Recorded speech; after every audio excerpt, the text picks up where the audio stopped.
that has come to me. Happiness comes so seldom. That has come to me.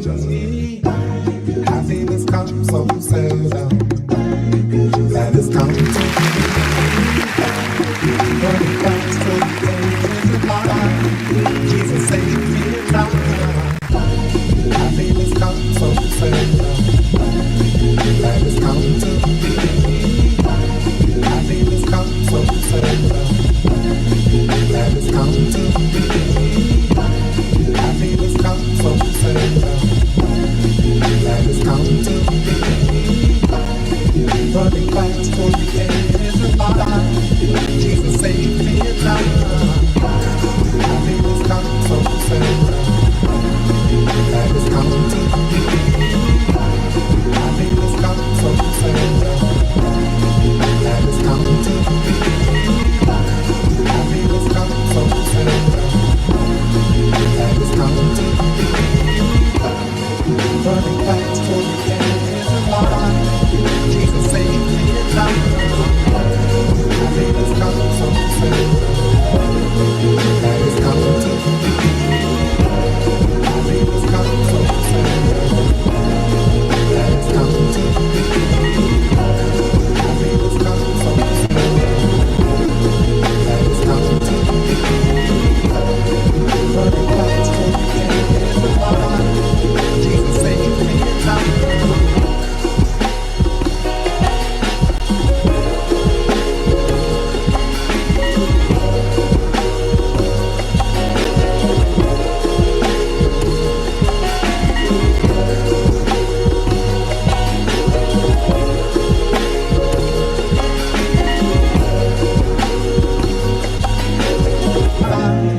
Jesus saved me in time. Happiness comes so seldom. That has come to me. Happiness comes so seldom. That has come to me. Happiness comes so seldom. That has come to me. Running fast for the edge of my life. Jesus saved me in time. Happiness comes so seldom. That has come to me. Happiness comes so seldom. That has come to me. Happiness comes so seldom. That has come to me. Running fast for the edge of my life. Jesus saved me in time. Happiness comes so seldom. That has come to me. Happiness comes so seldom. That has come to me. Happiness comes. That has come to me. Running fast for the edge of my life. Jesus saved me in time.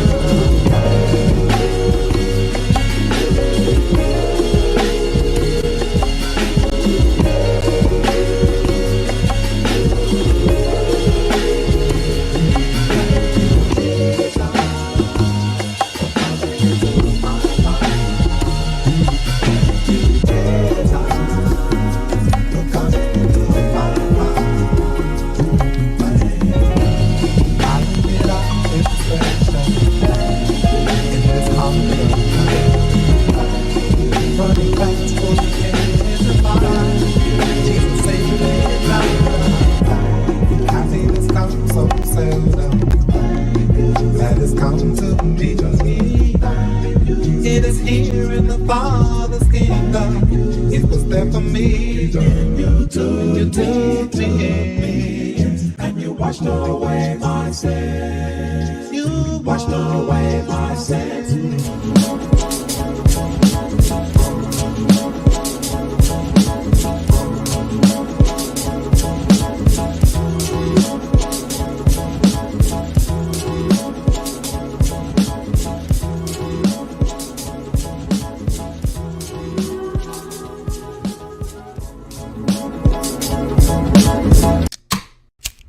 You ready?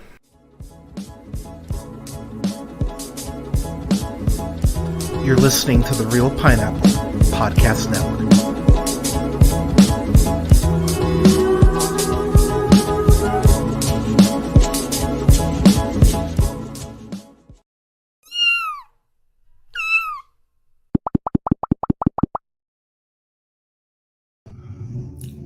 Good evening, or afternoon, pardon me, ladies, gentlemen, days, and gays. This is the Real Pineapple. This is your humble host, Hunter, here. I hope you're safe. I hope you're well. There we go. That's the right setup. Yeah, I'm excited. I don't really have an intro prepared, but I've got my mom here for the first time on the show. Hi, Mom. How are you? Hi, baby. I'm good. How are you? I'm good. I'm good. Thank you so much for making the time. First and foremost, I appreciate it. I know you're busy, so thank you. Um, but yeah, so since it's your first time on, we're only doing one thing today. We are just reviewing Baby Reindeer. Full disclosure, people, I rewatched the last couple episodes about a week ago, but this isn't really a show I was super stoked to revisit. So we will kind of talk about that in terms of the review. But as per usual on the show, we always start off with soapbox corners. So since you are the guest, um, is there anything that you need to rant about? This is a safe space. Anything you want to rant about, yell about? I've got a couple things, but I'll let you go first. Oh, I always have something to talk about and to rant and rave about. And the thing that I want to rant and rave about today is why in the hell are we expecting more from Kamala when she addresses issues than we are of Trump? Why are we questioning her morals when this guy is a convicted felon, accused of rape and sexual assault of many women?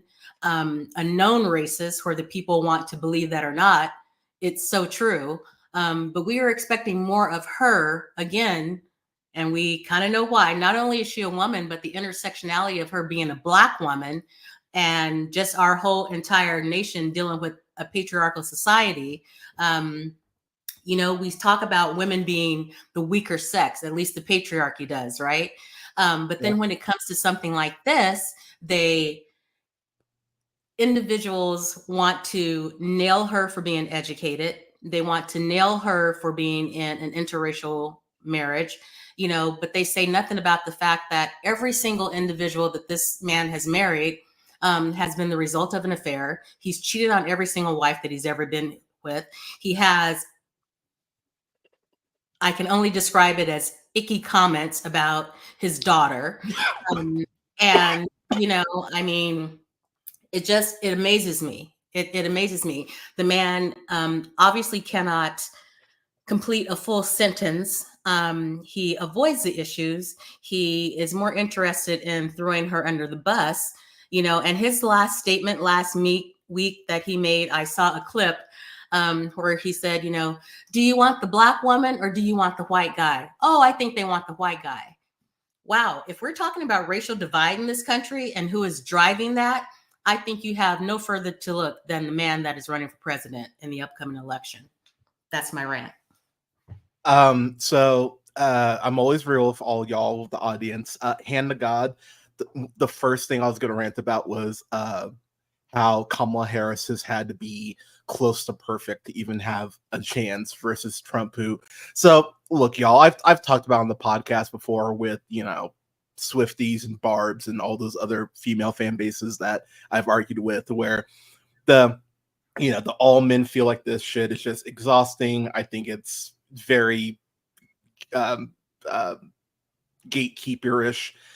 But this is one of those cases where I see this and I go, this is why women get so frustrated because, Yes. like, as I'm watching, like, and look, I've been actively just trying to not, because I know who I'm, like, I mean, look, y'all, you can look bottom left hand corner, see my screen, see all those new stickers there that I got updated, see the Harris one there. That's who I'm voting for. And let's be real, y'all. I have not been exactly coy about my feelings about Trump, but what's been so frustrating is hearing him, like, he's clearly unwell just from a cognitive, like, perspective. Like, Absolutely. he can't finish sentences. He's losing track of what he's saying. I'm sorry, y'all, but, like, I mean, I'm doing bong rips on streams all the time. I'm doing 2-hour streams and keeping my stream of consciousness. So if he has the best doctors and the best words, what the fuck is his excuse?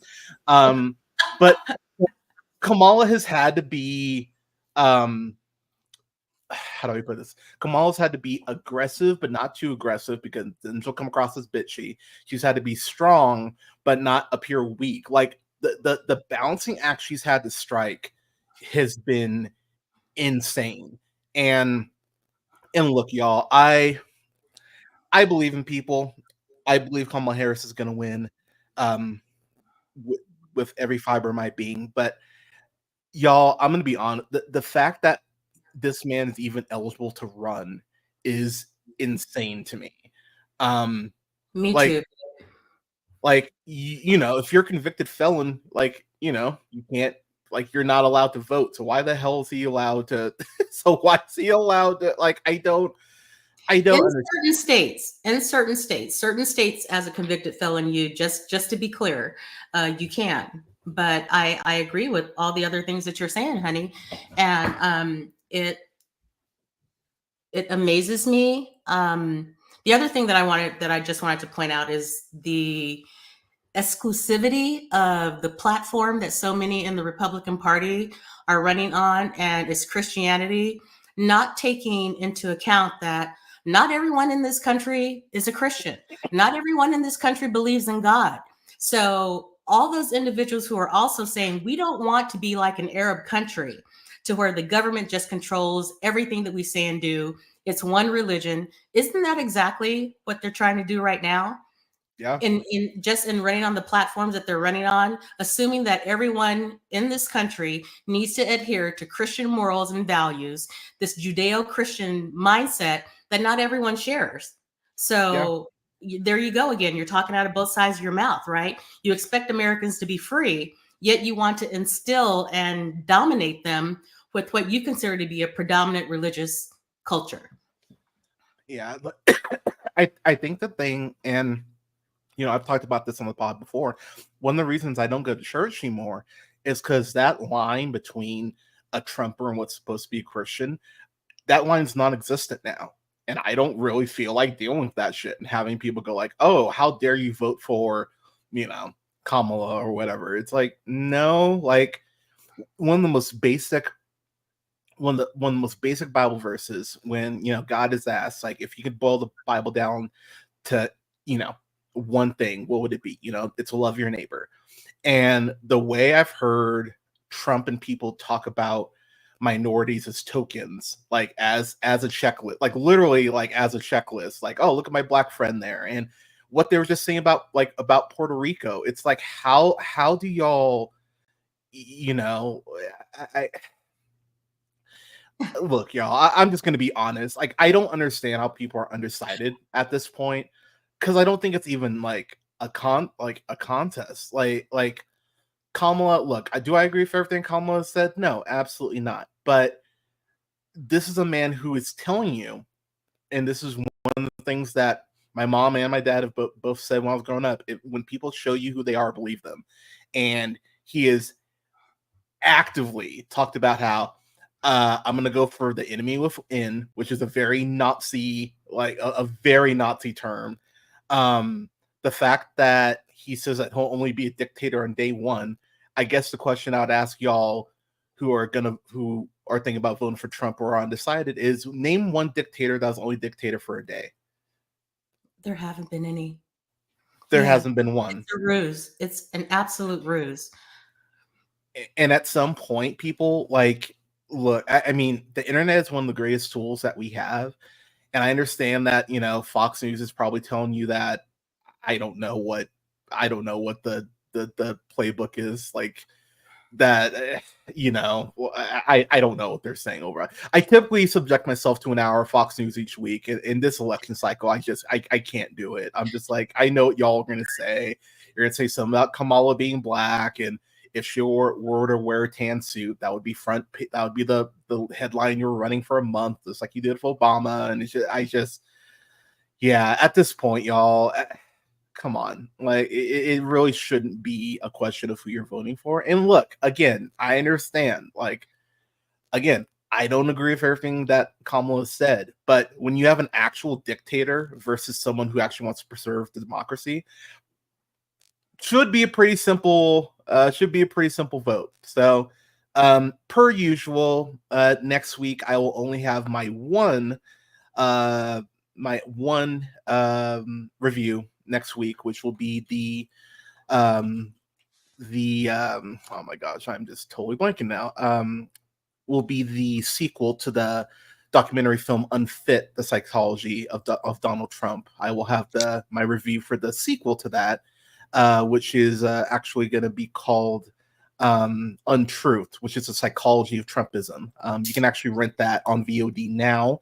And I actually was lucky enough to have an interview with the writer-director Dan Partland, and we spent a whole hour talking about Trump and about why his followers follow him and all that. And so that'll be up next Monday. So I'd really encourage you all, if you are undecided, to definitely listen to that and listen to what we talk about, because, you know, as much as I can't stand Trump, fair is fair. I try to come at things film with with as less of a slant as possible. We talk about the left and the things that they're doing wrong as well. So I would encourage you people, if you have not, if you're undecided or you're kind of feeling some sort of way about Harris, I'd really encourage you to listen to that. So that'll be up next Monday morning. That will be the one review up next week. Yeah, actually, I'm not posting a review next week outside that. That's the one review I'm posting next week, because it's important for y'all to vote. And yeah, I want that to take center stage. So the last thing I want to rant about is our critics. I want to rant about my fellow critics. So we are heading to my playoffs, as I call it. This is where I start to get my Oscar screeners, and my office just gets very hectic and terrifying, and God bless Alea and the cats for putting up with it. But people, I'm just gonna ask y'all, just please do the work. And when I say do the work, I mean, I don't want to hear you come January being like, oh, you know what the worst movie is?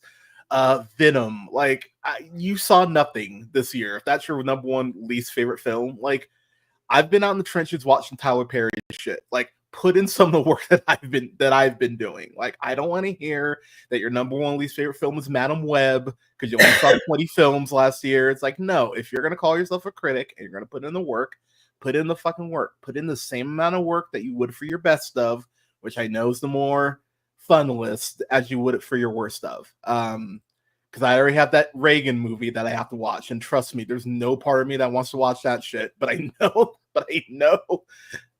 it's amazing too how Reagan, like, as much of a piece of crap as he was, just gets a pass. I'm like, that's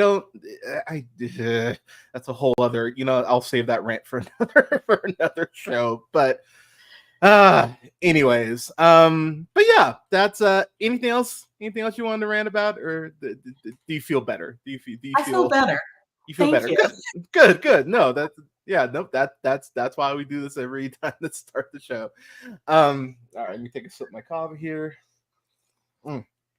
All right, kids. So our main review is Baby Reindeer, which is the Netflix miniseries that cleaned the fuck up at the Emmys, by the way. Won 6 of them, which, whew, that's nice. So yeah, Richard Gadd, the creator and star of the show, he won for Outstanding Lead Actor in a limited or anthology series. Tom Goodman Hill, the guy who plays this real piece of shit. What's that character's name? Darian, that's it. He won an Oscar for Best Supporting Actor, which good for him. He deserved it. Jessica Gunning, who of course plays Martha, she went ahead and won for Outstanding Supporting Actress. Well deserved. We will get into her performance. And then was that all the winners? I think that is all the winners. Okay. And then Nava Mo, I think is how you say it. She was nominated for Outstanding Supporting Actress. I can't remember who she lost to, but I mean that's still a hell of a, oh yeah, and then they won Outstanding Limited or Anthology Series. So the show did very well. And it's crazy because you were the one who was like, oh, have you watched this yet? I was like, no, I haven't even heard of it. And you're like, you need to just watch it. Like, just watch it. I was like, okay. So I didn't watch the trailer. I went in completely cold. I had no idea what I was expecting. And as I started watching this, I was like, oh man, I need to stop smoking. This is not something that is remotely smoke worthy. Cause man, by then You episode need to be one, fully present. I was like, oh man, this is not something I'm a fan of as far as how this is presented. So I'll ask you, like, did you have knowledge about this going in, or did you just watch this cold, or? So I had met with a couple of friends and we were actually at a game, and one of my friends said, hey, have you seen this crazy show on Netflix called Baby Reindeer? And I'm like, no, never heard of it. And she was adamant that I watch it. She's like, coming from a sociology background like you have, Chris, you really need to watch this movie because there are parts of it that are so fucked up, but psychologically, there are parts of it that you're just going to want to dissect. And the way that she started building that up for me, I'm like, oh, okay. I am so interested. And after the first episode, I was like, what the fuck? Yeah, that's the perfect way to put it. Is what the fuck? So I'll say I binged it, and to be honest, I almost think that's like the worst way to watch this. Like I would probably, if this was my first time rewatch, I knew I was getting into, I'd probably spread this out over a couple days because I want to say it's episode 5 where we learn more about Donnie's background, and that episode just hit me like a truck, and I was just like, all right, I don't like this. Like I was like, I feel really sad, and I kind of want to cry, but I powered through. I finished it up that night, and I remember like the next day I watched nothing but like 2.5 Men. I was like, I just need to laugh. I was like, I don't need to watch. Like I was like, I need something familiar and not that's not gonna haunt my dreams, because I was kind of off my game for a couple days. Like I sat down, tried to record, and I was like, yeah, I'm not feeling this. This feels weird. And so Oh, absolutely. I was totally off my game for a couple of days. I mean, I was quiet. I was processing. I watched the first episode. And then I'm like, like I shared my response. And then it's like, I'm gonna need a minute, and then I went back and I did the same thing as you. I binged the rest of it. And then I went back like 2 months later and rewatched it again, after I had a chance to process. But psychologically and emotionally, for me, like I said, from my background, that movie was a heavy lift. I mean, it was definitely a lot to decipher. yeah, it's definitely like it felt like the first time I watched something like Black Swan, where you're like, oh, that's right, this is where the line between art and like what's accepted abuse, because that is what it is at multiple points in that film. And it's one of those things where you go like, okay, I think Shop of Roan is kind of a good example of this, in the sense of the amount of access that we expect versus allow, just even from celebrities, even in that aspect of, well, this is kind of like part of the game. It's like, well, should that be, like should we actually, like, is that not something that we should be having more of a conversation about? And per usual, I think the truth lies somewhere in the middle. Because do I think she should take pictures of fans? Yeah, but also, would I tell someone, like, if they're yelling obscenity here at someone, that you owe them a picture? Absolutely not. But again, this is why you need to have these conversations, because it's not here or over here. It's usually somewhere in the middle. And I will say, as a dude watching Donnie, it's so frustrating and interesting because he's very much down on himself. He as an artist, I get this feeling. I understand the concept of going like, oh man, mate, did that suck? Or am I doing this right enough? Or like, does anyone care? Like, it's scary to put yourself out there and just put your art into the void, whether it's stand up, whether it's doing this, whether it's making film, because you are opening yourself up to criticism, whether it's warranted or not. And that in itself is terrifying, because sometimes people just criticize to be assholes. The AEW show I was just at, there was some drunk fucker yelling women can't wrestle, and I finally just lost my shit because I was like, motherfucker, wow. why are you paying money to go to a show just to be a fucking troll? And I just don't understand it, because it's your time. Like there is no more valuable commodity than time. I don't understand why people just like pay their money just to be pricks. Like if something is genuinely bad, like look, y'all, like fuck, I'm sitting here. Oh god, what's the last thing I just reviewed? They put up shitty kids movies all the time. Sometimes I review those. Like it's not like I'm thrilled about it. I'd rather watch 1,000 great movies. I prefer everything to be good, but there's a level of laziness to it. And I think what's interesting about him is that he just hasn't found his voice yet. I don't think he's lazy. He just hasn't figured it out yet. It's hard. Writing is hard. It is. It absolutely is hard. I think my thoughts on why you brought up something earlier about why people would spend money to go to a show or anything like that just to be a prick. I think that in the culture that we're in right now, people are just really looking for attention. Yeah. Something is going to segue into let's compare a moment here to the hop to a girl, right? Okay. I mean, you go to a show, you heckle the comedian that you've paid money to go there. You've, of course, taken the focus off of that individual, and also open yourself up to the risk of just being fucking roasted, right? Yeah. Because comedians have to be quick-witted. But nonetheless, I think that people are willing to take that risk in the hopes that they will be spotlighted and it could lead to something more for them in the future. And that is just kind of culturally where we are right now, because so many careers have been made off of those types of situations. Yeah, you're not wrong. Yeah, unfortunately. But like that's where my frustration personally comes in, because I'll see people like me who do like, oh, Marvel's gone woke or Star Wars has gone woke, like these very buzzwordy, like designed to go ahead and just get you riled up before you click the link. And I'm just like, oh yeah, here's my review. And it's like, so I genuinely related to Donnie in the sense of, am I doing enough? Should I be doing it like these assholes are doing it?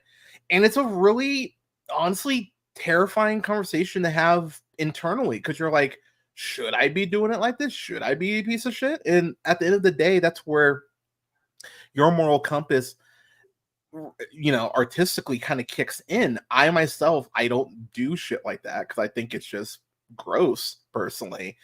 But there are people that I've followed, people that I admire, who have started leaning into that aspect more. And I'm like, oh man, I don't know how I feel about that. And I think what's interesting is like Donnie's in comedy, while it's just awkward and it's like, it's definitely bad at parts, it's so much a reflection of where he's at mentally, where he's just like, he's clearly doing the stand-up because he's invested in it now. And it's like more of a checklist thing than something he actually wants to do. And that's largely because everything around him is so much in chaos. In some part because of himself, because he goes ahead and he meets this woman, Martha, who is played, as we mentioned, by Jessica Gunning. She goes ahead and stops into his bar at one point. And I, this reminds me so much, like, it's one of those situations where I went, man, I feel this, because I've had, like, an awkward situation happen like this, and you're just trying to be nice, you're just trying to be cordial. He offers her a was like a like tea or Dr. Pepper or something like that. Like he's being a good person because she's short on money. He's like, oh hey, I got you. And she goes ahead and just like springs into her life story. talking about how, like people like run away from her sometimes, but also she like owns her work. She owns this law firm, so she's working with like the elite of the elite, as she puts it. And he brings up the very fair point of, oh, if you're working with the elite of the elite, why can't you afford a cup of tea? Which was the immediate, like that right there. Is like, dude, that is your first red flag. Like that is an immediate, like, no, dude, like you should be. But at the same time, I just don't like. How would you know that it would turn into this? So like, you know what I mean? Like, because I think I do. And I think that's where this is so believable for me, because it's one of those things that you would kind of just brush off in passing, especially when you're first interacting with someone. But then when you think back on it, you're like, wait a minute, that was a very like, oh shit, I didn't think about it, in that context until you get some separation from it. I think that was a significant red flag, but what I think also, I wanted to reel it back a little bit when you're talking about his stand-up comedy. Yes, I think that he is forging ahead and doing something that he loves that brings him joy. I also think that his stand-up comedy for him is a form of therapy, right? Very much so. For himself. And when Martha walks in, and even when he sees that red flag, I think that for most of us, like recognizes like. We can see in other people things that we see in ourselves. Absolutely. And I think that at some point he looked at her and said, oh, okay, she's probably got some deep-seated issues, or she's got some hurt, or she's got some damage, or there's some things that she's dealing with. And that resonated with him, which is why he tapped down that initial red flag that he immediately brought to the forefront. Well, why can't you afford your cup of tea, if you're working with the elitist of the elite? But I feel that in that moment, he ignored that red flag because he recognized her need to just have some human interaction at that moment as more important than the red flag. Yeah, and look, as someone who's had, who's been in multiple states and has talked to thousands of people, through just this platform, and just talking to people about their issues, and this is where it's a constantly moving target. It's something I still am constantly tweaking and adjusting, is your want to help people out can sometimes be too much. You're going to be too much of a good thing. Mm-hmm. And I think this show, at the end of the day, that is very much a lesson to take away from this. Like, obviously, you want to see the best in people. I get that. But there is a point, there's a point early on where they tell you that she's been stalking him for 6 months. And I was like, dude, like at some point, man, you got to take the off ramp. And I was saying that at multiple points during the show. I'm like, dude, because the other thing that I really like this show does is that it shows that not only can you dealing with someone that's dangerous affect your life, but it affects your orbit. It affects your inner circle. Yes.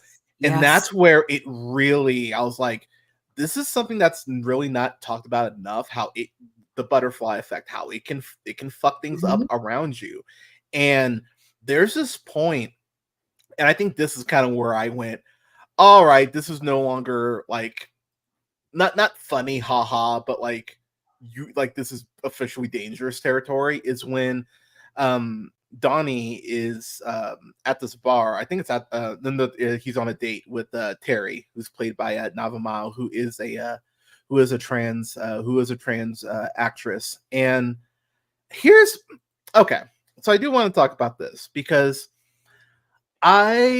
you don't see the cis straight male trans woman relationship often portrayed on screen. Like, you rarely, like, I'm actually very rarely, yes, like I'm actually kind of struggling to actually think of another. I had one written down, I genuinely cannot remember. Like, it's something you don't see often.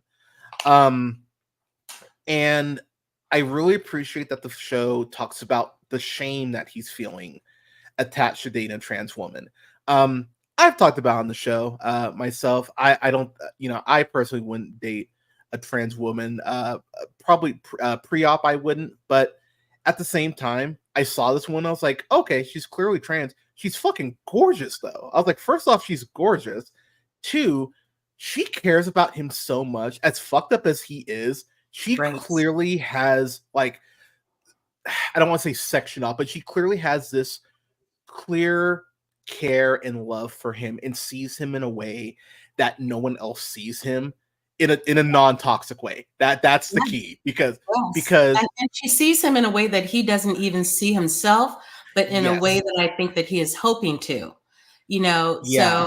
so I think that at some point in that relationship, she really does become his mirror, which is why I also think that at some points in their interactions, it's difficult for him to deal with her, because that is so foreign to him. It's where he wants to get to, but it's where he's never been. And the fear of experiencing something new and stepping forward and moving into that new self-realization is terrifying for him, because he doesn't know how to navigate it. And one other thing that I wanted to say, when you were talking about Martha and him, I also found it interesting, Josh, that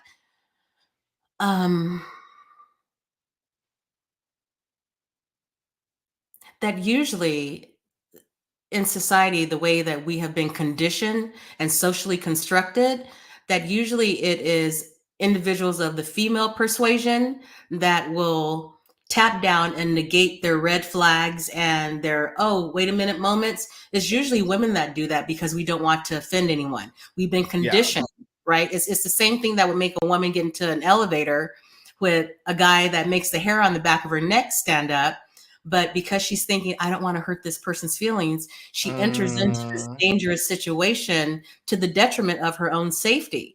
Even knowing that I may not ever see this person again, but as little girls, especially from my generation, I'm so glad that that's changing, right? But especially from my generation, is that, we've been conditioned to think that, let's just call it what it is. And it's fucked up as it is, that we are second class. We don't want to offend anyone. Men are also always seen in positions of power, and we are supposed to be submissive. But then the whole problem with that is also the same reason that we have generations of men that make us walk out of bars with our keys laced to our fingers, because in some aspects, unfortunately, like I said, I'm saying this for my generation and the way that we have been conditioned and brought up, is that in some ways, through no fault of our own, we have been complicit in that, because we have been taught that and we didn't know better. And thank God things are changing now. But I thought that it was so interesting that in that moment, and we find out later maybe what some of the psychological parts of that played into how he even handled that situation, as to things that we find out that happened to him later, right? Yeah. To where he already was operating from a place of victimization. And so I found that interesting. So, I mean, we can get into that. I mean, it's full of spoilers, obviously, but I believe it's episode 5, where it's basically a flashback episode to Donnie and to, oh my god, I had Jason, no, Darian, that's right. Where we go ahead and we meet Donnie, like, very early on in his stand-up career. He's doing bars where people are, there's like 2 people. Look, as someone who's been doing this for 10 years, you start with, one person listening every other episode, something. You like that is one of my favorite questions when people are like, oh dude, how'd you start doing the podcast? How'd you just start doing it? I'm like, you just start doing it. Like that's it, it's that simple. You just have to start, and just know that it's gonna suck at first. like it's gonna be rough. I listened to a review from year 1 the other day, just because I was curious. I was just like, oh god, it's just like like the amount of ums and it's just like, fuck, this is terrible. So but it's gonna be rough at first, but you're doing it, and that's what should be commended. And Yes. he is going through it. You know, it's not clicking, but he's getting there. He's getting more confidence, and it really is at first about gaining that confidence on stage. And so he goes ahead and he meets up with Darian. He tells him like, dude, I think you're really funny, and like we should work together, and da da da. And I won't lie, from the first interaction, I just went, I don't like this. I just like in the back, I just had this feeling in the back of my head, like I don't like this. There's just something. And look, people, I will just tell you, look, sometimes you'll be wrong about this. Sometimes you will be. But I always encourage people, especially when you're out with other people, follow your intuition. If something is telling you, yeah, I don't think I should be at this bar, you should probably leave. Just leave. Like, you know, like it's okay. You can always go back, you know, the next day or whatever. But if you're getting those vibes, you know, trust you know, the universe, Holy Spirit, whatever term you want to attach to it. Like there's usually a reason you're feeling like that.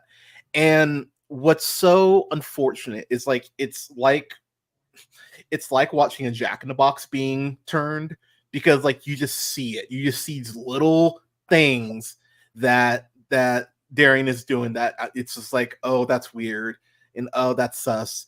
And then the moment he's like, oh man, like we should do some drugs. So you're like, oh no, like oh no. And I will simply say that it was really, how do I put this? It's uncomfortable to watch because you know it happens more than it's ever reported, because there's an aspect of shame attached to, you're supposed to be a man. This should never happen to you. I just reviewed it. It's going to be up this week, but I did a review of that Mr. McMahon Netflix documentary. And one of the things that everyone forgets about is that Ring Boy scandal, where Pat Patterson was raping the kids who were setting up the ring, and they were 15 years old. And how, you know, Vince fired Pat for I think 6 months, and then 6 months later he was back. And it's like, and that was something. And I had never seen this clip until yesterday. One of my Twitter friends tagged me in it because they're like, dude, in case you weren't aware, Roddy Piper had this clip talking about how he was molested as a wrestler when he was a kid. And he literally ends the clip by going, well, maybe I was asking for it. And I just went, oh shit. And just like, you know, Roddy Piper, one of the best to ever do it. And just to hear him, you know, in his 50s, like have that, like say that out loud, and you realize that's how it's so pushed. It's like, oh, you must have been absolutely like what did you do to warrant this? And what did you do to bring this horrific thing upon yourself? You know, again, how were you purposefully or not involved in this? What signals did you send? You know, and Josh, you know, I mean, you know what my career is and what the individuals that I've worked with in the past, and I see this all the time. You know, not only in intimate partner violence situations, but when you spoke to the fact that sexual assaults of men by other men are horrifically underreported. You're absolutely right. We see the statistics in this all the time. And it is because we have, again, you know, society has made that such a shameful thing. It seems much more so for men than even for female identifying individuals, right? I would agree with that. Yeah. And if you consider the amount of underreporting that is done even by female survivors of sexual assault, the numbers are dismal when it comes to males that are victims of sexual assault. For all of those reasons, I also wanted to point out in that situation with Donnie, the differences in how he was groomed in that situation.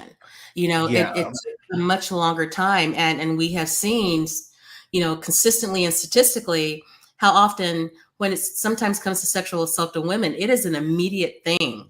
Something is dropped in their drink, That's a they're good taken point. from a bar, Yeah. In this situation, there was, because men know other men, right? It took so much longer. He established a timeline and built trust with him, Yeah. before he introduced the whole drug thing, because again, inherently us as women, if we're in a situation like that, and someone says, "Hey, I just met you. Let's just go ahead and do a line of coke." I'm a woman alone in a room with a man. I'm going to say, why do you not want me on my best game? Right? Yeah. Because I'm going to think there's something nefarious going on in the back of your head here. So I'm going to take a step back and I'm going to say no to that. Yeah. But with Donnie, in the way that he orchestrated, his abuser orchestrated that whole thing, he not only built a system of trust with him, there was like-mindedness that he played on. And so in terms of Yeah. how he was groomed, it was the same. But I found it interesting that the time investment was so That's much that more. that's an interesting way to put it. And look, we were talking about kind of at the beginning.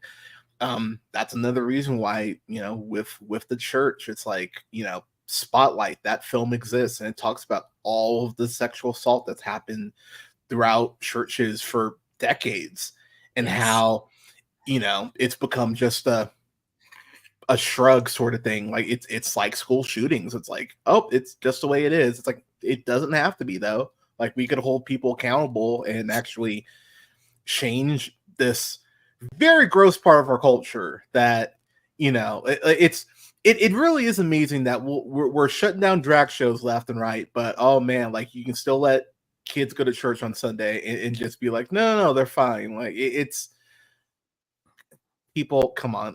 So to that point, I will say, I Donnie makes a statement. I don't have the exact quote, but I'm paraphrasing, but he basically goes, "How can I report Martha when I didn't even have the guts to report Darian?"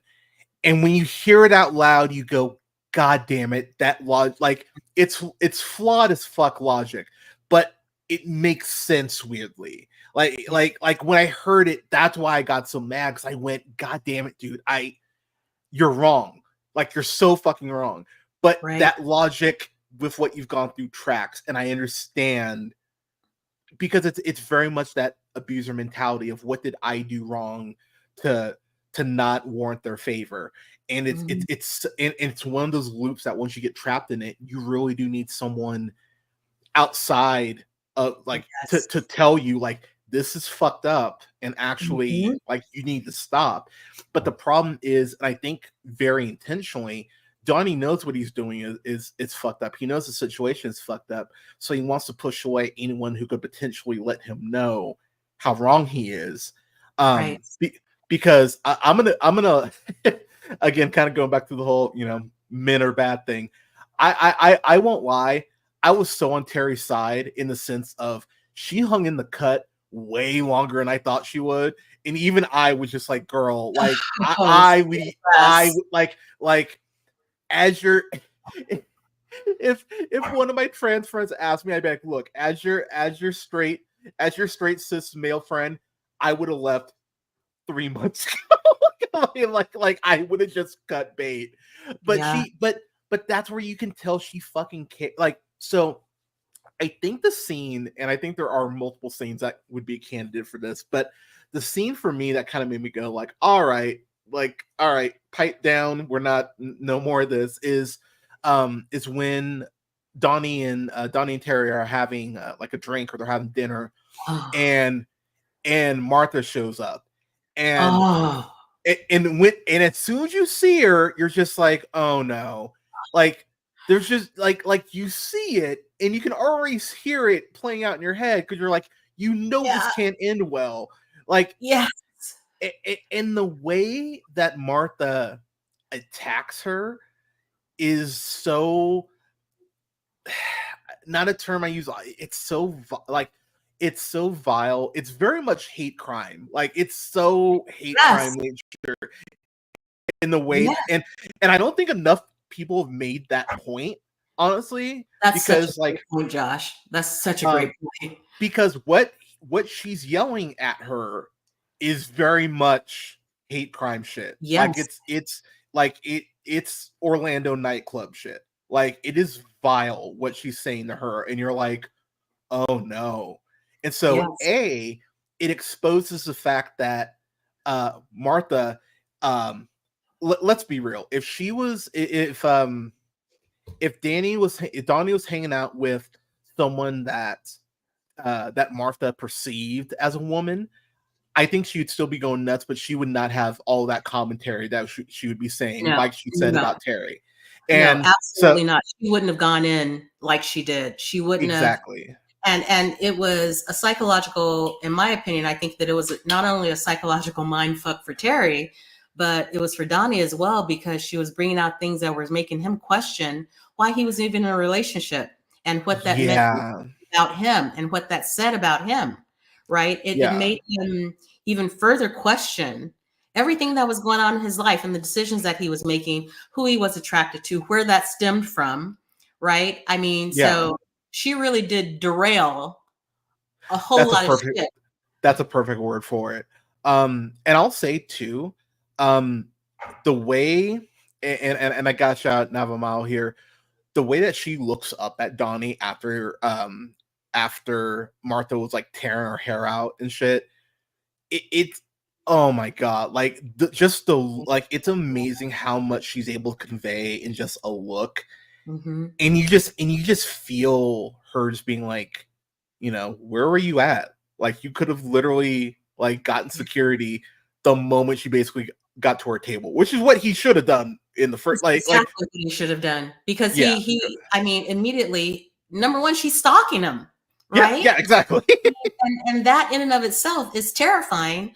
But number two, he did not, I mean, and in terms of how Terry even then had to process, what is this relationship to me, that this man that I am involved with did not step in the gap for me, and stop this person from physically and verbally attacking me, right? Yeah, Why didn't you do something? And by not making a choice, he made a choice.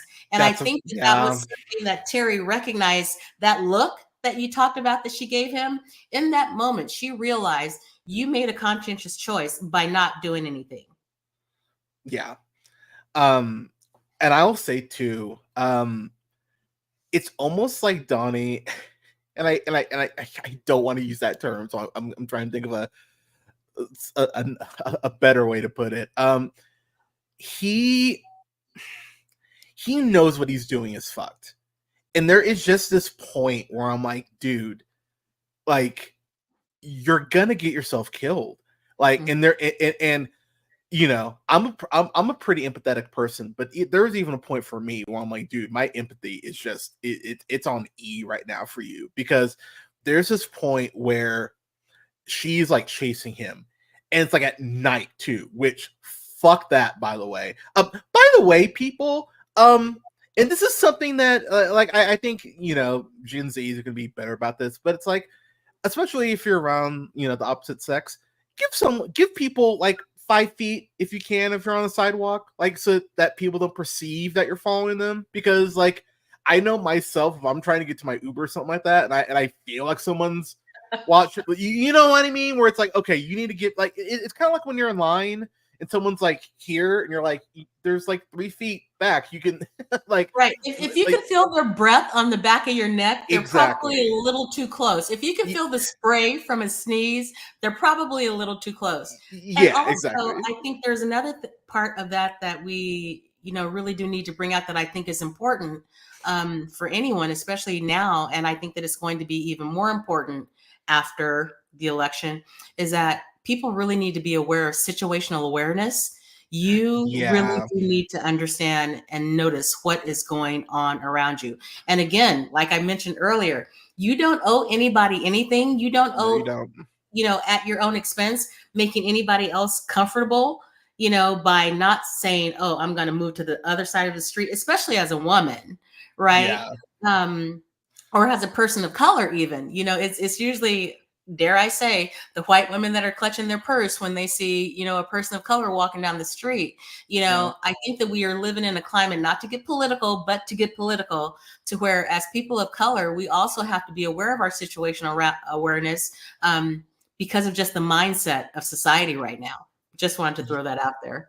Oh yeah, no, my black ass is going to movies at 9 a.m. I am not like nah. My I'm mama staying. heart, that makes my mama heart feel a whole lot better. Yeah, no. Like I was out on Friday at past midnight. That's the first time in about 9 months. So yeah, no, y'all. Especially week or two after the election, I've got shit to watch. I will not be. I have no reason to go deal with the public because yeah, Okay, I Josh, sorry to interrupt. Can we no just good. talk about the situation between Donnie and Martha, where he's against the building and it's night and she's followed him home? We were. I was building to that. So that scene is just when I was I was just yelling at my TV. I was like, you fucking moron. Like I couldn't yell it loud enough because I'm like, because what you've done now, dude, is you've negated all that I need you to stop, leave me alone by letting her do what she did. Like you negated it. Like you straight up negated it. So it's like, how is she gonna take you seriously now? And and I just what up, Afternoon Tune? Yeah, Josh over on this podcast, Afternoon Tune. Shout out to them. Says, tell your mom how you bully me. Yeah, stop having shit film opinions, and I won't bully you. But that scene is just, it's so depressing because you realize at that point that this can't end in any, like, there's no way I want to say, like, I was gonna say happy ending, but that's a horrible term. Let's not go there. I wasn't even trying. Wow, that was just god damn it. I was not even done. Not in this moment, dude. But it's one of those things where you realize, like, he's let that boundary down, which means that's a boundary that she can exploit, even if it's just one more time. Because if you've shown that it can happen once, why would you think that it wouldn't happen again? All of his words about, us just being friends completely flies out the door. And then you complicate again because you have your ex in your vicinity. You have Terry that you're dating. You have these people. Like, that was probably the thing for me that actually made me the most upset, is that he's living with his ex's mom. And Right. which, I mean, admittedly, bit weird. And like the way they actually explain it, you're like, oh wow, that's such a specific set of circumstances that it's like I could see weirdly how that could happen, but it's still weird at the same time. Yeah, a very strange dynamic. Yeah, but then this woman knows where you live, so you're putting your ex's mom in, like, when she just showed up for with dinner. like, I lost my mind. I was like, oh, cool. So this is no longer like restricted to your work. She knows where you live now. So no, every single boundary at that point had been crossed. Yes. Every single, there was no safe space for him that she could not infiltrate. None. Yeah, like, and even when she's like waiting across the street where he like catches his bus, I'm just like, dude, I'm like, you need to stop this right the fuck now. And he just refuses to do it. And in a sick way, he likes the attention because it makes him feel like he's worth a damn. And that's what's so tragic. It's funny. This AEW show I just went to with my friend Zach. Shout out to you, Zach. It was so cool because it's like, it's like, it's nice to be able to actually like have like a guy friend to be able to like talk to and hang out with, because it's very much I Love You Man. For those of you who have seen that movie, I get excited when I make a new guy friend because men typically irritate me, and but like for him, he has this person who thinks his comedy is funny. He has this person who's actually supporting his art. And so from that perspective, you do understand, like, okay, like this is someone who's actually supporting what he does. The giant flip side to that, though, is that he's not really talking about his art. Like, he never really brings up that he does stand up. It's almost like a secret that he does it. Number one, he's not really sharing it even with Terry, and Terry's interested. She's actually asking him about his stand up, and that's just a boundary that he won't let her cross. Mm-hmm. And so it's like you have someone here who cares about you, who's not toxic, who wants to support your art, and then you have this person over here who's cuckoo for Cocoa Puffs and is actively dragging aspects about your life down. You know, I've talked to friends who have had, you know, myself included, who've had bad roommates, and there's nothing worse than when you're afraid to come home. And there's a point where he's legit afraid to come home because he knows that she's there, or could potentially be there. But then, you know, furthermore, what the hell do you do for the mom then? Because she's in danger. And I appreciate how his ex, rightfully so, gets on him about that. Like, dude, this is not just affecting you.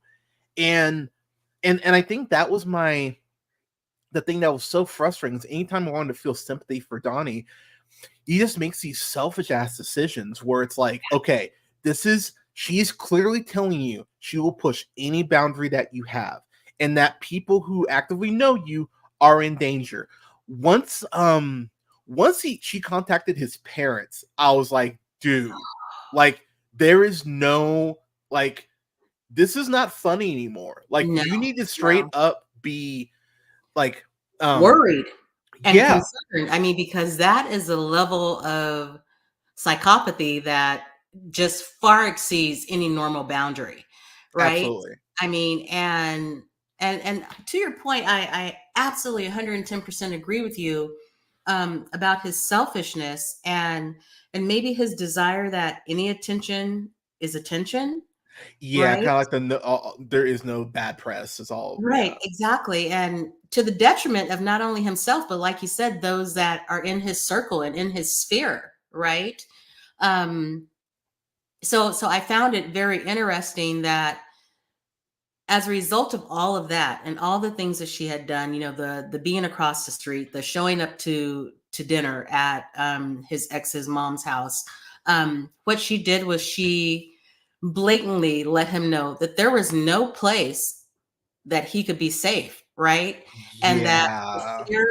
the fear of the unknown was scarier than him being in her presence, knowing that she's crazy, right? And being prepared because he is willingly and knowingly going into a situation to where he could be having dinner with her, having tea at the bar. He can, in some aspect, control that level of crazy, but for her to just pop up places that where he thinks that he has a sense of security is another part of that whole psychological just damage that she was so good at doing and he was so bad at understanding. Yeah, I as a guy, I love the fact that he has a conversation with his dad about him being sexually assaulted. It's one of those scenes. It's for me, it's, I think, the most important scene in the show, because as a, you know, as a guy, it's one of those things you don't see often. And, you know, we talked about the shame aspect, obviously, but the fact that his dad, like, didn't have to have some big conversation about it. It was just his dad just basically being like, why would I look down on you for that?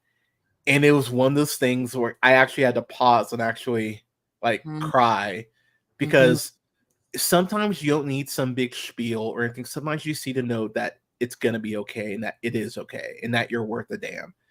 And at the end of the day, that's what he needed. He really just needs someone to be like, dude, it's okay. Like, it's okay that you feel the shame. It's okay that you're feeling lost. And, you know, I've talked about it here on the pod, you know, not working, which has been great, and, you know, but mentally, you know, it was one of those things where like I've had people like, you know, just be like, dude, it's gonna be like you're gonna find something, it's gonna be okay.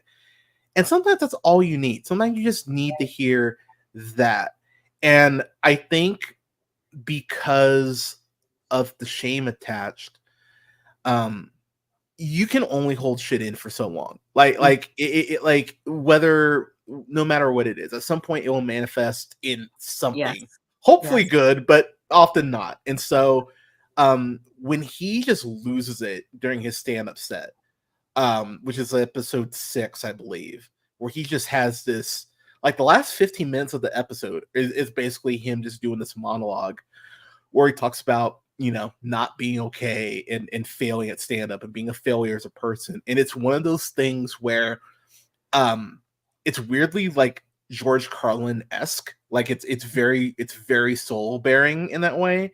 A little mix of Pryor in there too. But just as they do a great job of directing the scene because like they're able to like pan out to people in the audience who are just looking at each other like holy shit, like right. it's one of those things that you would hate to be the person to sneeze in that in that moment. Yes, because it is such a powerful moment, and you realize that this person is being so publicly vulnerable.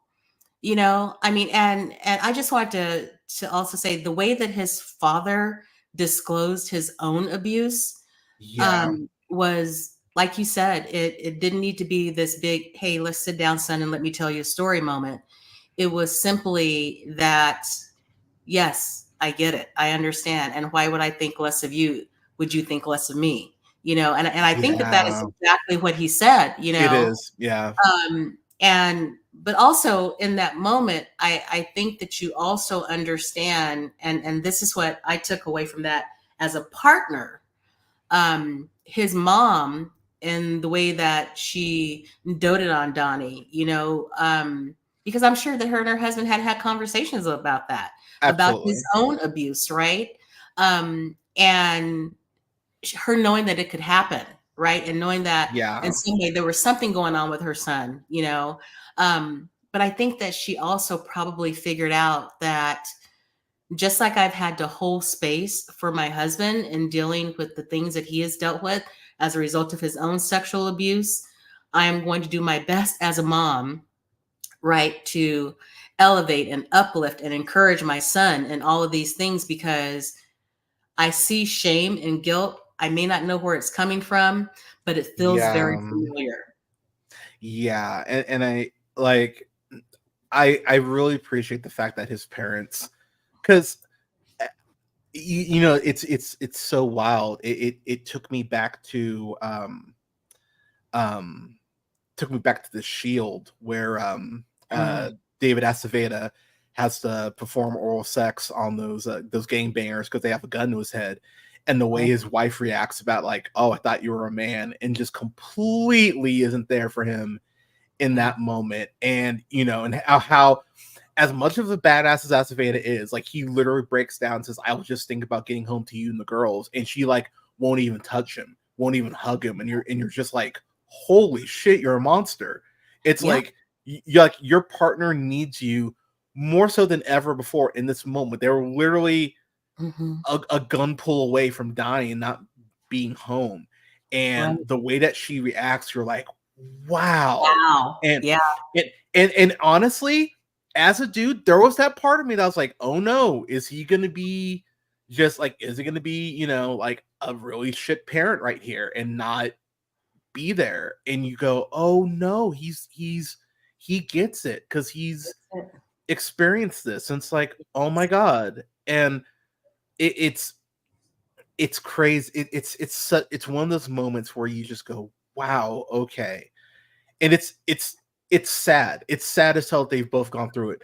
But there is that part of you that's like relieved that you're like, oh my god, they can like maybe they can both heal through this by That's what I was hoping. That is what I was hoping that that moment would bring about, right? yeah, As he's talking to his dad and his dad's disclosing this, you know, I was hoping that that would be, you know, for lack of a better term, a come to self moment, right? To where he would realize, okay, right, this happens. It's happened to somebody that I love. It's happened to me.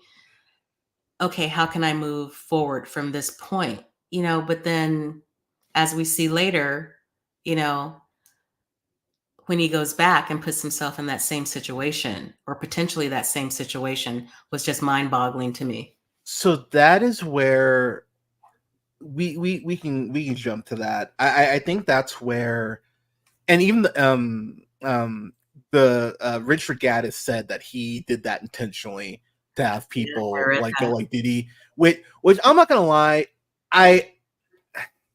that feels a little gotcha to me. And that's like my one complaint really about this is How like so? because I feel like but I admit like this is just also like a personal peeve of mine.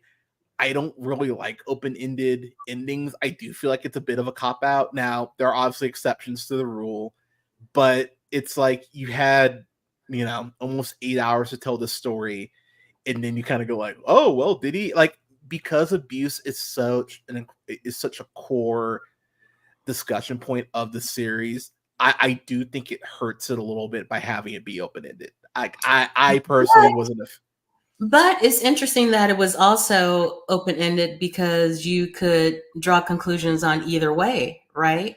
That he was going back because he was still damaged and broken and hadn't figured out what to do. Or, he went back to confront his abuser and say, you know what, this is it. This is done. I know what you did. I know how you set me up. It could be all of those things. yeah. And I think by leaving it open-ended in that aspect for me allowed me to weigh the entirety of the movie in a whole different light. And it made me go back and look at the whole series, and take a closer look I to get that. determine at the end, what is it that I thought that going back actually signified? Was it going to be to say, hey, dude, I'm turning you in, or whatever, or to go back and say, you know what, this is what it is? Yeah. I think I do land more on the like I'm gonna turn you in / we're done, because there is that point where he finally does get to with Martha where um so we didn't bring this up, the text messages that are sent throughout the episode are so unnerving, and like the way like they start off like awkward, like like Mhm. like like like like Awkward but innocent. yeah, but the way that those shits dissolve is like there's once text she sends where she's like, men who don't like me are either blind or gay, which I was like, wow, okay, like like that's weirdly specific, you know what I mean? Isn't it? Like Right. it's just like, oh, all right, like That's a heavy line drawn in the sand. There's yeah, no in between. It's either or, and then he has to think about, okay, so where do I fall on that? yeah, I know I'm and not then blind, so that must mean. right. There's a point where, like she goes like, "Oh, I saw you peeking through my window, like naughty peeking Tom," and dude, it's like, dude, what do you do? Like, so I think that's episode 1 or 2 where he follows her home, and I was like, what are you doing? Like, don't do that. Yeah, And I think it was actually 2 or 3, yeah, because it was farther in. Yeah, yeah. When but she did what he finally kind of asked her to do and backed off a little bit. So to your point earlier, where you're like, did he like the attention, even though it was negative attention? When she finally backed off and she wasn't around all the time, he missed her. yeah, which is He so missed sick. those interactions, which is so fucked That's up. when I was like, okay, dude, like you need to like I love that Terry flat out calls him out on it, says like you love what she gives you. And like Mhm. when she says it to him, I was like, "Oh no, she's so right." Like that yeah, it's just kind of that simple. Like like you love what she gives you. And I will say too, that whole interaction, that whole argument that they have, the way he just leaves her on the train is one of the coldest things. Like, it is deflating as fuck. Like the first time I watched it, I was like, dude, like the fact she didn't shoot him when he shows up on her doorstep, like I'm gonna be real, like again, y'all, like I I've been talking about I'll review, but that would be if one of my female friends told me that this guy they were seeing left him on a train, I bet, oh yeah, I would shoot him as soon as he got on the porch because you don't know if she's gonna make it home okay. Number one, it's the middle of the night and you're leaving her by herself. Like that alone, like I wouldn't leave Alea alone at a party if she wasn't there with like a friend of hers, like Right. let alone on a fucking train. And Yeah. it's so fucked. And it's one of those things where you just go like man, like you have someone here. Like that's one of those things that people do that I just don't understand. Like you have people who want to be there for you, you shove them away. You have this insane woman, you're like, oh no, come closer. Like, no, like not what you should want. Before we get to our final thoughts here, I think one of the quotes, or my favorite quote that Donnie has, is where he goes, "It's so devastating to think of yourself as a progressive person, only to realize that you're a coward underneath it all. But when you spent so long swallowing your shame, it is so hard to stop it from becoming part of you." And I remember just going, wow. Man. Yeah. And it's just, and like that kind of encompasses him entirely as a person right there. Like when you hear that, you're like, whoa, like it's a lot. And and I just man, that shit just. But I feel like the summation of that and what he said in that quote was why I lean the same way as you and how in my mind I perceive, that last scene to have ended, was that statement that he shared right there spoke volumes about some self-reflection finally. Absolutely. Finally. And maybe some realization, of what needed to happen next. Right. So Yeah. that was powerful in a lot of ways. Yeah. And then in episode 4, he drops the line where he goes, I'm bi because I feel like a fraud no matter who I sleep with. And you're just like, dude, but weirdly you go like, okay, you're starting to at least like peel the layers back, understand that you need to, and look, and and I'll turn the mirror inward a little bit. I like, it's a hard thing to actually learn to like not just like yourself but love yourself. Like it's a constant thing. And from the guy perspective especially, because we're told like be tough and da da da. I've talked about on the pod how last night I cried because Milo jumped in my lap because he knew I needed to just hold hold the kitty, and I was like, oh, you get me, man. Like you cats just, you understand when dad just needs a hug. Like like real quick, I found this black people love cats Facebook group like 2 days ago, and it's been fucking amazing talking to people. That's who are awesome. like I was talking to my Facebook movie nerd group about it, and I was like, look, like there is a certain, like, I had a woman one time straight up call me gay because I was talking about getting a cat at one point. It was like when I first moved here, and I was like, what the fuck? I was like, really? And it's like, and it's but there is that, oh, if you like this, you're you like this, you're gay. And I was like, but I was like, what? I just wanted a cat, and I have 2 now, and I'm so happy about it. Shut up, afternoon tune. But yeah, like it's awesome being cat dad. God damn it! But but I really, at least at the end of this, even though it is open ended, and again, I stand by it. I wish we would have seen him like punched a motherfucker or something. But you do feel at least that with Donnie turning Martha in, and when they start reading back everything she's done, it's like, holy crap. Like early on in the show, they talk about how there's a point she's sending him 80 emails a day. Like that alone would be like, okay, like you need to leave me alone. Furthermore, by the way, people, the fact that people who are stalking you have to do something for you to get a restraining order is fucking nuts. Like, because you hear that it's on a TV show and you're like, oh no, that's silly. Our justice system wouldn't work like that. And then you're like, oh no, actually, it does work like that. And you're like, what? You're like, how? Yes. How is this? How? Right. Look, real quick. Oh God. Woman of the hour. Woman of the hour. Yeah, Woman of the Hour, the new film that Anna Kendrick directed about the game show, the game show murderer over in California in the 70s. That man had been Was that the Rodney Alcala?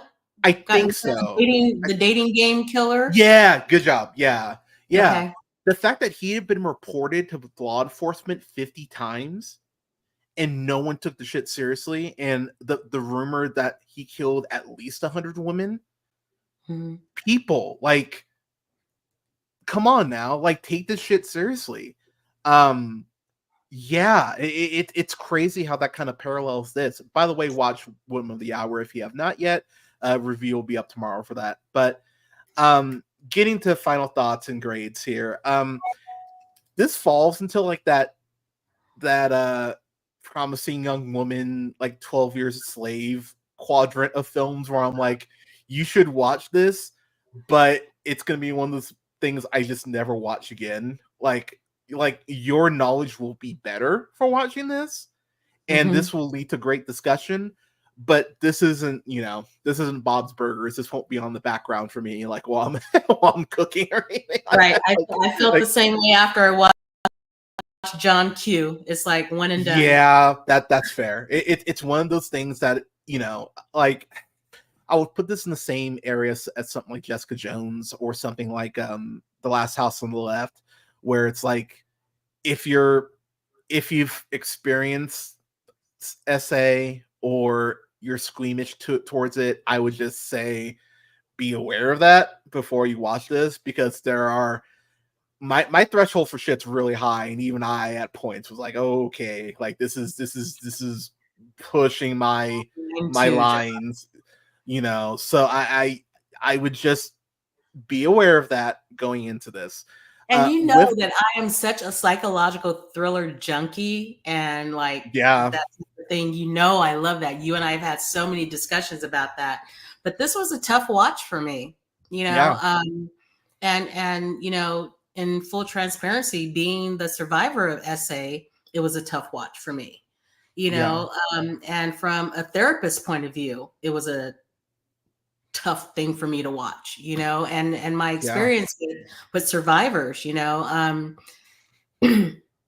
only personal trauma, but secondary trauma in dealing with this type of situation is very difficult. And the way that they shared it, really, as uncomfortable as it is, speaks to a total group of survivors that have the same type of mindset. So yeah.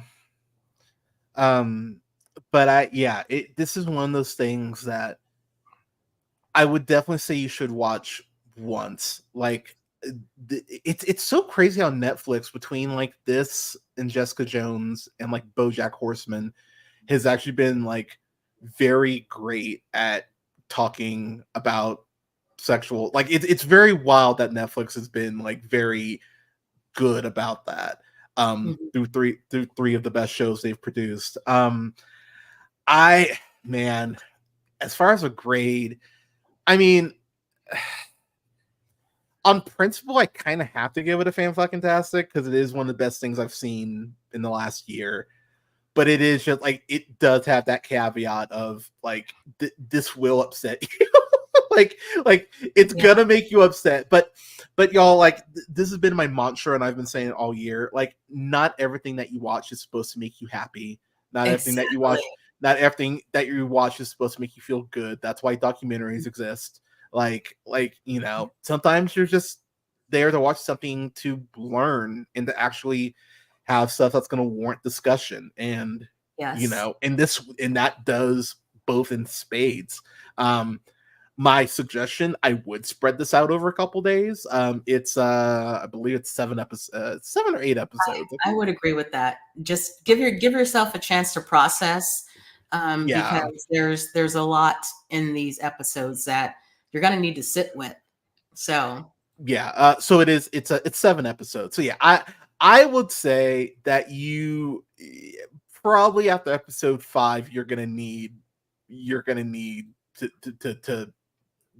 a break. take a minute. So yeah, so I'd maybe honestly go like maybe your first day you go episodes 1 through 3, then next day you do like 4 and 5, and then you do 6 and 7. That in an ideal world, that's probably how I would have done my Mhm. watch, knowing what I know now.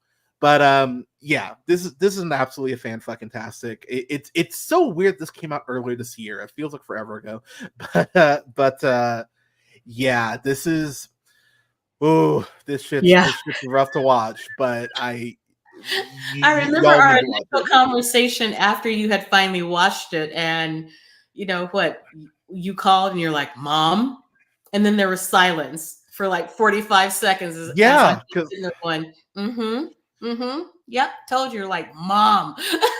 Yeah, yeah, it and is one of those things that you know it's very weird. Just real quick before I get your final thoughts and grade, the last month or so, I've just been watching these things where I'm like, where it's like men are doing some of the most like deplorable shit, and I'm just like, God, like man, like I you know, like it's just like, guys, can you stop being terrible? Like, can you stop that? So I won't spoil the movie, but there is this movie where this woman's going out for a play and she gets cancer. Her partner leaves her while she's in the hospital, so already piece of shit. And then he goes ahead, emotionally manipulates her, sleeps with her, and then goes, "Oh yeah, by the way, even though you're cancer, like you're good to act now, it's awkward for me to be for you to be around, so you're fired." And I remember just watching that, and my brain could not handle how much I was like, "Man, I hope you throw hot grits on him in his sleep." I was just like, "This is like." I'm like, this is fucking vile. Like, what is wrong with you? And like, the more I watch it, so just like it's been a very weird like 5 or 6 films I've watched recently have been like one guy just doing something so evil where I'm like, wow, grits, like grits for all of you. So but I digress. Um sorry, is that it? Like I've been Grits noticing for that all of you. pattern. Well, because I've been going through my like the stuff I've been watching, and I'm like, oh my god, why is there like almost a super villain level of douchebag on here? Like, what is that? So, anyways, but I will get yeah, your final thoughts and yeah, we just work on a letter grade scale, obviously, but yeah, your final thoughts and grade. I would give this movie an A plus. Nice, If we're working on that letter grade scale, it is an uncomfortable thing to watch, but I think that it is a necessary watch. And I think that anytime that you can expand your cultural awareness and awareness about people in general, and this is done yeah, in such a personal way, a personal and vulnerable and scary and compassionate and triggering way, it is well worth a watch. But I would also suggest that, like Josh said, that I would do 1, 2, and 3. Next day, do 4 and 5, and then I would break it up into 3 days, fair enough. to give yourself an opportunity to just sit with to what you're going to witness. But by far, yeah, A plus all the way. Fair. But yeah, y'all. So that's our review for Baby Reindeer. If you didn't catch the stream live, first off, shame on you. But don't worry, the audio will be up by the time you see the video live. But yeah, before I let you go, are there any events or anything that's happening in your area? Anything voting wise that you think that you'd like to share with people before I let you go? Yeah, absolutely. In our area, because we're around so many tribal communities, I would just like to suggest and say that if you want to be helpful during this election, one of the ways that you can do that is going to individuals who may not have transportation, and getting them to polling places, because we understand that there is a real push in certain minoritized, marginalized communities, that they are making it more difficult for individuals to get to polling stations. They're moving them farther away. They're not having access. And that is by design, and it is by diabolical design. So Mhm. if you want to be helpful during this upcoming election, please offer your services. If you don't feel comfortable or safe doing it yourself, buy someone an Uber, Yeah. right, to get to a polling place, and go and volunteer your time to make sure that people have safe access and access in general. But the biggest issue is making sure that we get individuals to the polling places to cast their vote. And please, every vote matters, Yes, it whether it does. is in a state that counts your votes in terms of determining the election, or just for your own moral reasoning. Vote, because you can't complain if you don't vote. Well said. And I echo all of that. Um, as far as this week, people, oh god, what do I have up this week? I'm not streaming tomorrow. I'm tired, so I won't be streaming tomorrow.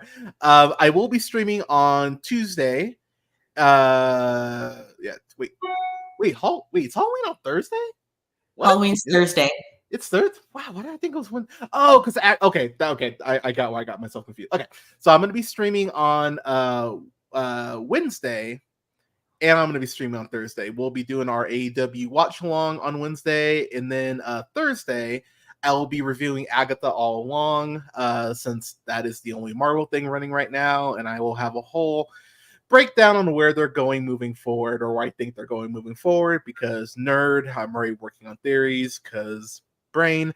And then as far as reviews, this review will be up if you didn't catch it live for Baby Reindeer. I'll review up for what else? Abigail. Oh god, Chaperone. You and I. These couple indie films that I reviewed, and I'm going to have accommodating interviews as well. So lots of stuff coming up this week, and Halloween stuff is carrying through this week because Halloween's on Thursday, and I don't care. So so throughout the week you'll have more Halloween stuff.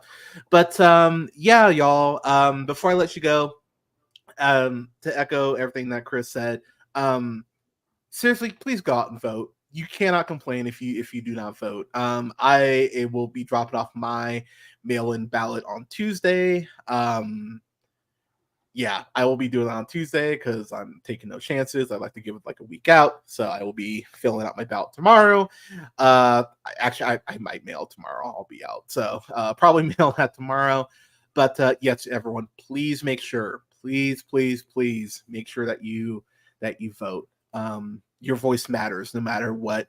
Certain Yes. people will say that doesn't, but it does. And Yes. to your point, if you're going to vote in person, go ahead and ask if someone wants to come with you. Ask if you can take someone with you. Make a little lunch. Make a little lunch out of it. Also, businesses are required to give you time off to vote. Right? Isn't that a thing? Yes, that is So absolutely correct.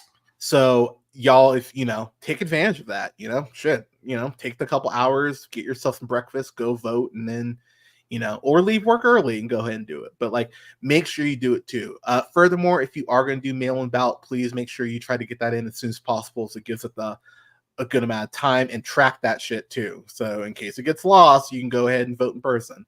Right. And one more thing, we will be creating some online spaces for folks to have debriefs should the election go the way that I'm not hoping that it goes. For all sorts of folks, folks in marginalized communities, we have some things that will be set up for the LGBTQIA 2S plus communities. We will have some spaces set up for BIPOC individuals, and then even for allies. So I will get Hunter that information. You're free to join virtually if that's something that you need space for. And yeah. All right, y'all. But like I said, oh yeah, and I'm gonna be streaming Resident Evil 4 this week, so I will let y'all know what days I'll be streaming that, so you can watch me shoot zombies and be scared as as the darkness closes in. But Chris, Mom, this has been a long time coming. I'm so happy that we were able to finally connect and make this work, and I appreciate your insights so much on this. Really, no one else I wanted to review this with more so than you. Like, this was incredible discussion, and I think my audience will learn a lot. So I really thank you so much for making the time. I appreciate it. I love you. I love you too, babe. And yeah, I know she's been on the Real Podcast Afternoon Tune. I'm not going to ask her to do yours. You don't get to steal my family members, weirdo. But but everyone, thank you so much for listening. Stay safe. Take care of each other.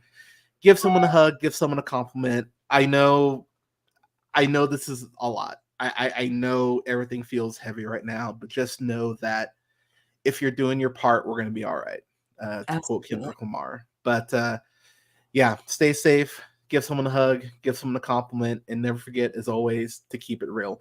Thanks so much again, Chris, for being on. I appreciate you. And we will talk to y'all soon. I love you, baby. Love you too. Take care, y'all.